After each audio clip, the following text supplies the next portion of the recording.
De reguliere vierlap-competitie telt 21 wedstrijden. En de beste zoon daarvan tellen mij voor het eindklassement. Sneeuw wie in Griepskerk de laatste in die riegen. Dat eindklassement bepaalt ook hokkerleppers er naar het NK gaan. Bij de jongens gaan de Bigeliks de beste fjouwer naar Polsbroekerdam. Bobby Zwaagman van Drielst wint het klassement en mij zou op het NK zijn titel verdedigen. Ja, die wil ik heel graag halen en ik ga er ook alles aan doen om nog een keer Nederlands kampioen te worden. Ken het, denkst? Het is wel mogelijk. Het zou ook wel kunnen. De orenplakken binnen van Tom Hoekstra, de Fries kampioen, en Jan Terenauta. Maar de grote verrassing is Jelmer Wienstra van het Sum. Hij wint in Griepskerk zijn tweede dijtitel op Riegen en klimt naar het vierde plak. Precies genoeg voor het NK. Dan gaan we naar de vrouwen, want daar smiet Lisanne Hulder uit Burgum hege egen. Krijgt 15 jaar, maakt het haar debuut in de eerste klasse en nu al in de Liederstrui. Zij stiert klaar voor haar eerste sprong te geren met haar broer Age Hulder. En zo krijgen we een uniek vierlapmoment. Lisanne Hulder en Age Hulder, beide in de Leiderstrui, springen beide naar de winnende afstanden. Lisanne helpt 15,69 en Age Hulder zelfs 9,81 meter. En dit is dus de dij van de familie Hulder, die het echt graag op het NK hege egen smieten wil. Lisanne Hulder, die had dus een debuut in de eerste klasse. Ze wint de wedstrijd en het klassement, maar zocht haar zelfs net als favoriete op haar eerste NK. Ik beschut maar als een ervaring. Ik had nog net de verwachting dat ik winnen zal. Maar aan de andere kant, als die andere vrouwen springen zoals ze nou springen, had ze misschien wel een goede kans. Ja, dan had ik zeker wel kans. Ja, klopt.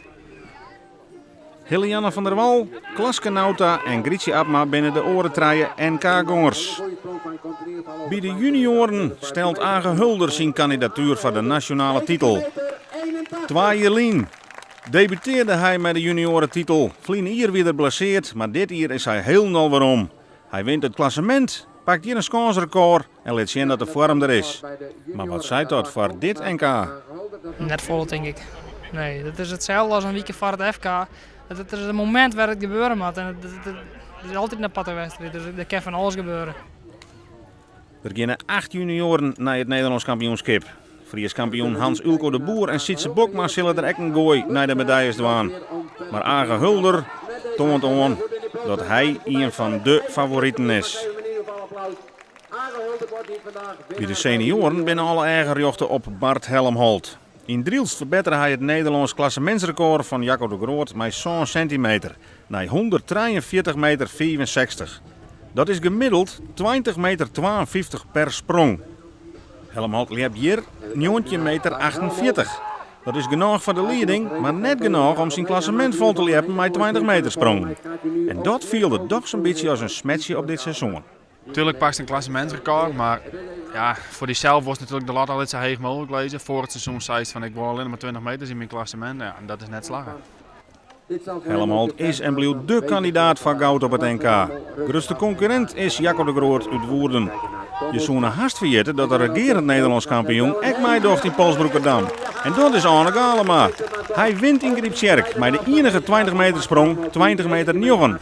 En Galema toont vorm en is misschien wel de outsider. Ik denk, ja, ik heb wel kans. Maar er zijn natuurlijk 2 die hebben misschien nog meer kans. En ja, hier heb ik minder kans. Ja, er zijn altijd kansen. Ja, op basis van de zo'n beste wedstrijd bestond de beste lepper van Nederland dit seizoen. Wat zei dat voor het NK? Dat ik daar weer de favoriet ben, maar dat ben ik net oorswend. Dus, ja, maar die doelstelling kon ik eigenlijk altijd naar een NK ta en die druk die wil ik mezelf ook wel oplezen, want ik weet van mezelf dat ik dan het scherpst ben. In de voorzissingen van het Hollands Boen oer het NK rekken je zij op 4 keer goud. Maar daar denken deze Friesen heel oors over.